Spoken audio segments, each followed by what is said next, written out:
Welcome back to What Arty Noobs with General Disturbance. This is the FB229 Contender. It's a tier 9 British heavy tank.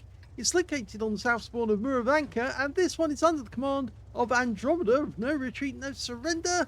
And I can't tell you what equipment he's got because he's not showing it, but I'm pretty sure he will share it with everyone. Game on! Well, twin barrel British heavy. 105mm main guns, capable of 390 alpha. Oh, that's kind of unfortunate. Well, yeah, ran into his teammate straight away.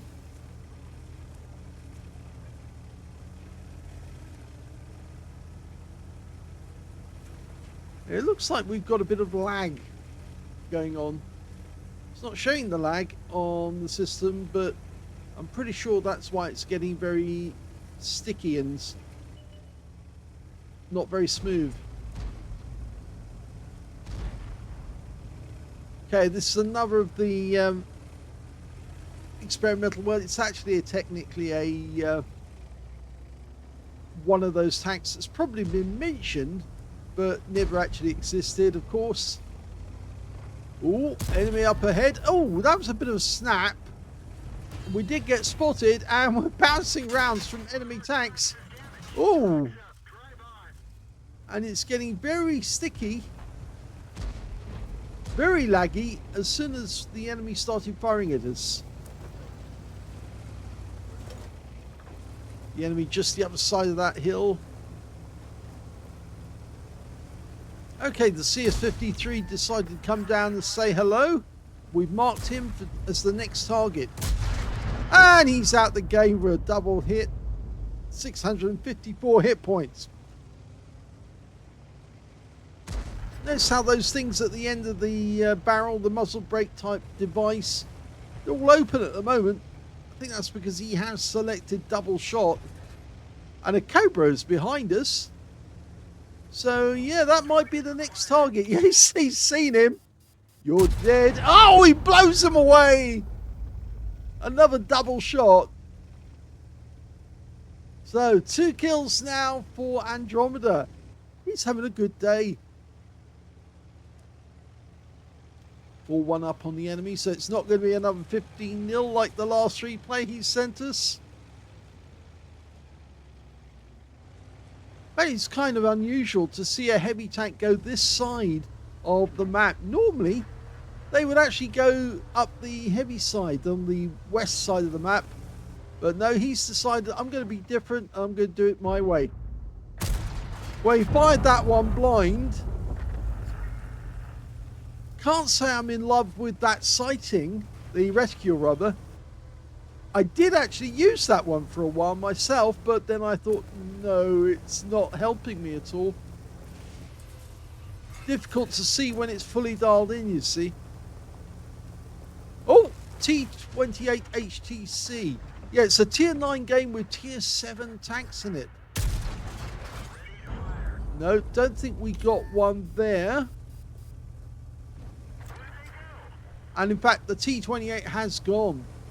We're 2 up on the enemy, and it looks like the enemy are starting to realize that, yeah, they're losing this one because there are enemy tanks in their rear and we're taking no prisoners. That Kampfpanzer Fünfzig obviously is being overwhelmed at this moment. In fact, okay, there's the Kampfpanzer over there, but where's that? Oh, the Kampfpanzer's gone down. I thought that was going to be our next target because he looked in that direction. Enemy Arty's been spotted over the other side of the bat. He's right up against the edge. But he's a Crusader SP, so he probably went there because he had the stock gun. Oh, we finally get hit by an E77. That's the autoloader.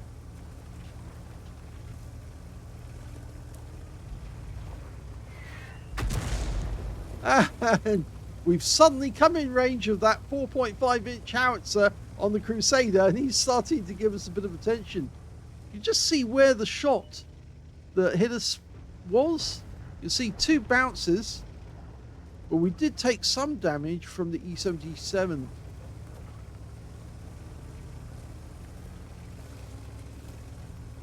Six enemy remaining. And we're going to be lighting up these guys very shortly. Hello. Skoda. Well, he takes a double hit for 814. Remember, 390 alpha. He wants to take another shot. Remember, he's a 2-shotter as well. Ah, the Crusader says, yeah, I'll have some of that. We'll get another hit very shortly.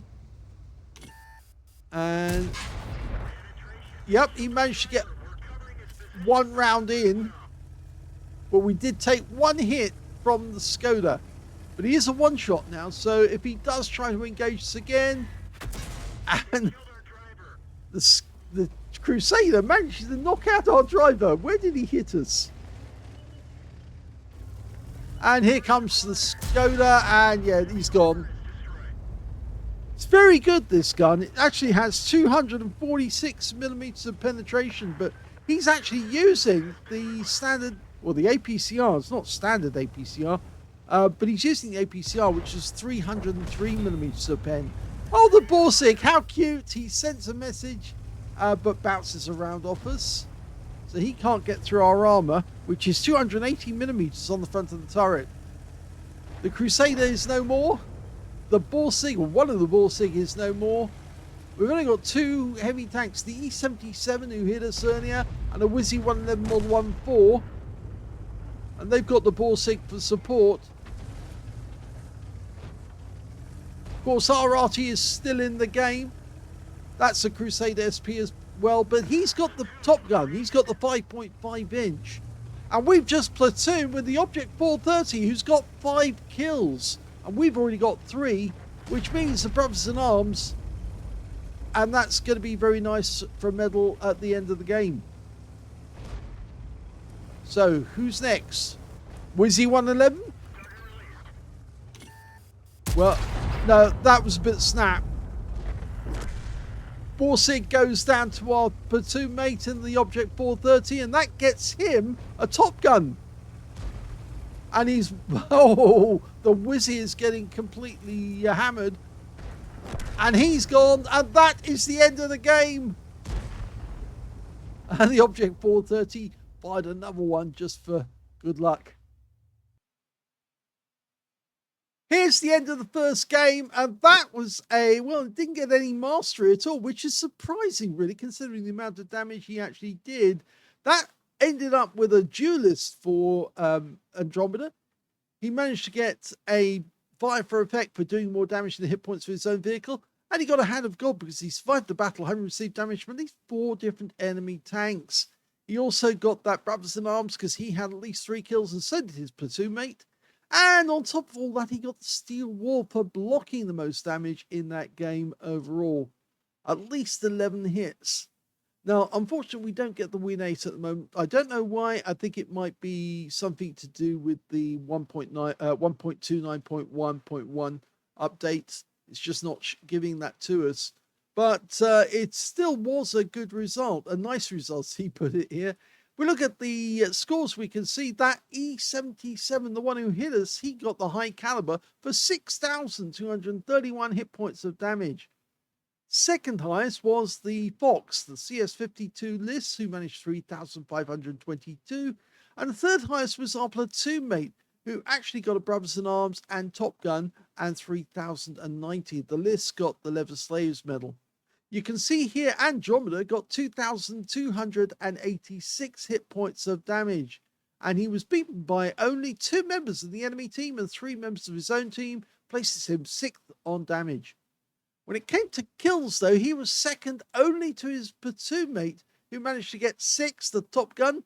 3 kills went to Andromeda, 3 kills went to the E77 on the enemy team, and in joint third place, we've got the CS52 Liss, who actually got 11 slaves, as I mentioned, and the Skoda, the Wizzy 111 Model 1-4, and one of the Borsigs all got 2 kills apiece. When it came to base XP, we can see he's in 4th place because the Fox managed 1,149. He's a tier 8. 1,113 went to the Object 430, which of course is tier 9.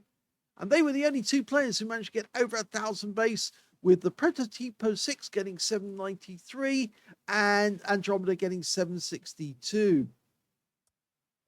He fired 17 rounds in the game, but he got 7 direct hits and 7 penetrations. 2,286 hit points of damage, all of it at close range. 11 hits received from the enemy, 3 of those penetrated, 6 non-penetrations, and 3 hits by way of splash damage, all from the Crusader SP. 1,870 hit points of damage blocked by the armor. 3 enemy vehicles damaged, 3 killed, and 228 hit points of spotting assist. He earned 5,594 credits from the game, and that's mainly down to the fact that he was using the APCR as standard almost. But he did get 50,000 for a mission completion event. So in theory, he should have actually had a 45,000 loss, but for that mission completion. And he also picked up 3,429 experience points out of that game as well. Not a bad result for the first game. A nice result. And unusual in that he went on the forest, the Magic Forest, not going up the west side of the map like everyone else did. Let's have a look at the second replay. The second game is on the northwest corner of Empire's border. Game on.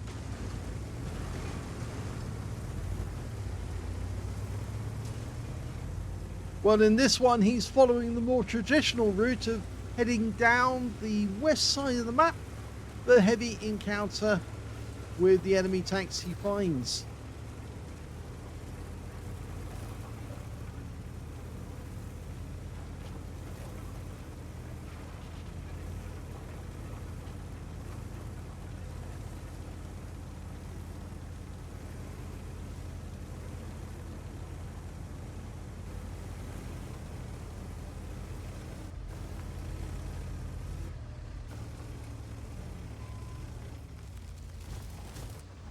Okay, he's decided to try and see if anybody appears.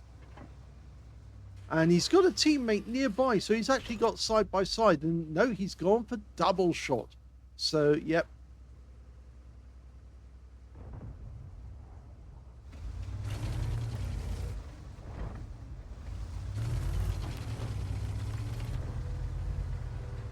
Rheinmetall Panzerwagen acting as spotter. Could pop out any second. If he does, it's going to be rather costly for him. Oh, he does pop out, but it's not us who gets the kill. In fact, it's somebody who happens to be behind us in the sniper's nest. The FE4005 Heshpon. Yep, he was behind us. Up there. He spotted the guy and slotted him. And he's now out the game. So he got hit by a 183mm shell and gave up all 1,600 hit points just like that. But we got the spotting.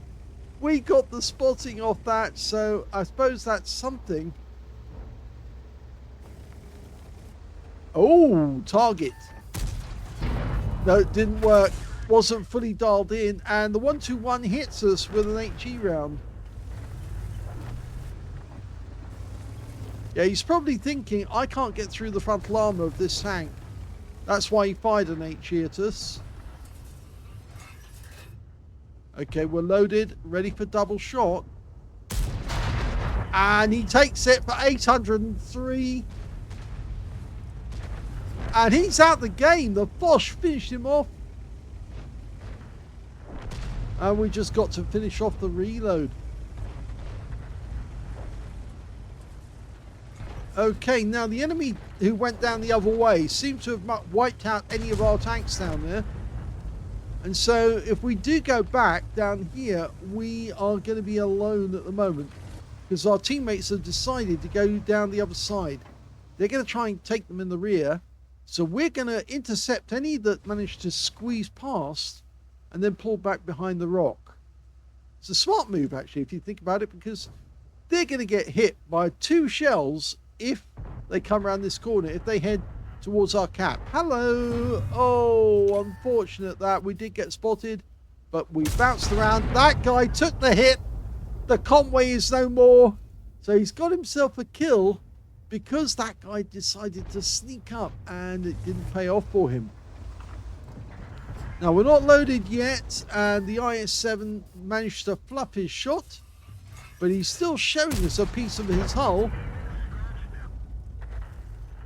So he tried to penetrate it. It didn't, obviously. It hit the angled metal, and there was no way it was going to get through that.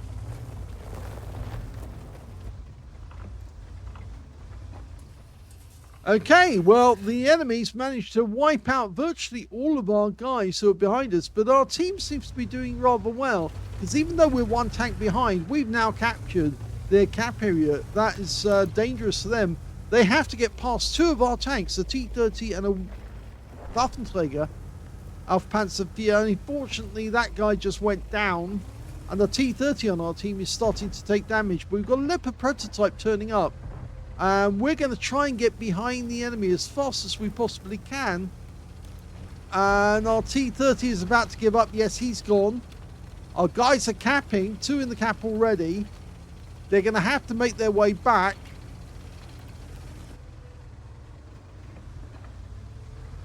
So I guess coming down this way was in theory a bit of an error. But, ooh, that's a hit for the G-Saw. 388. Now we don't really want to go forward because that would give whoever's up on the rise an AE phase 1, I think, a chance to put a shot into our side. G-Saw's coming forward.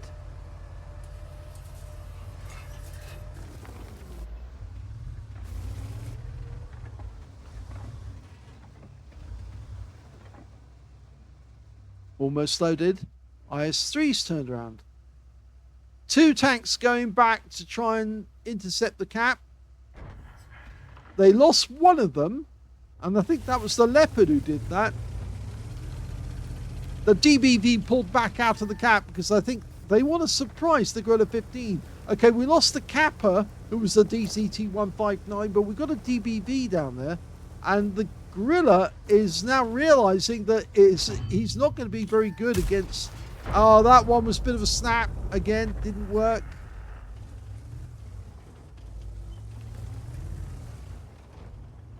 And, well, look at this. This is bold.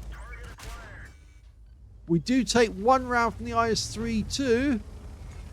But he's out the game. Nice shot. 2 kills. And there's only 2 enemy left now. A G-Saw up ahead of us who does manage to get around in, but he tracked us at the same time.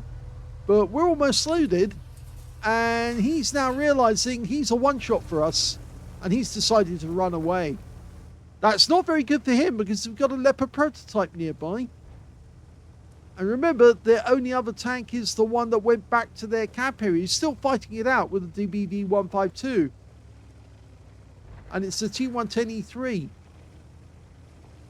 And that T-110E3 has met his doom. The Leopard prototype got him. So where did the G-Saw go? He's not up ahead of us. He must have doubled back to try and come around and attack us from the rear. The Leopard prototype's coming to join us. This is a cheeky little thing. Oh, we've been spotted. Oh, there he is. He's actually behind us. And he got spotted by the Leopard. So we're just going to get the gun to come down. We do have 10 degrees of gun depression. Okay, we're going to put this guy in. Oh, well, DBV got him for us anyway. So that is game over. Here's the end of battle stats, and that was actually a third-class tanker for Andromeda of No Retreat, No Surrender in the Contender. He managed to get a spotter badge for spotting at least 1,000 hit points of damage, and yes, he got a lot of that off the... Well, in fact, he got that spotter badge purely from the Heshbon taking out the Panzerwagen right at the start of the game. Yes, if we look at the team score, we can see he didn't get the highest damage in the game. That actually went to the DBV-152, managed 5,529 hit points, but that wasn't enough to get a high caliber. Second highest was the E3, who managed 4,883, followed by the Gonkovitska, who managed 3,666. We managed 2,119 hit points, and I'm afraid there were, let's have a look.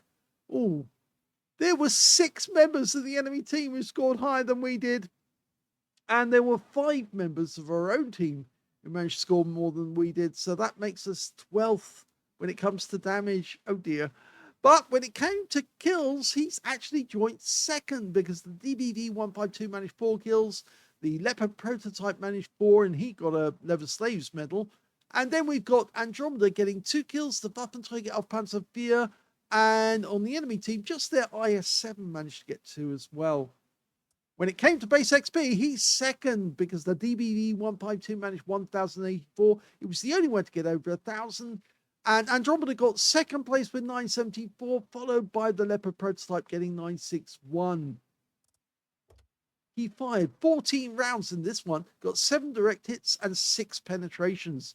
2,119 hit points of damage, of which all of it is at close range.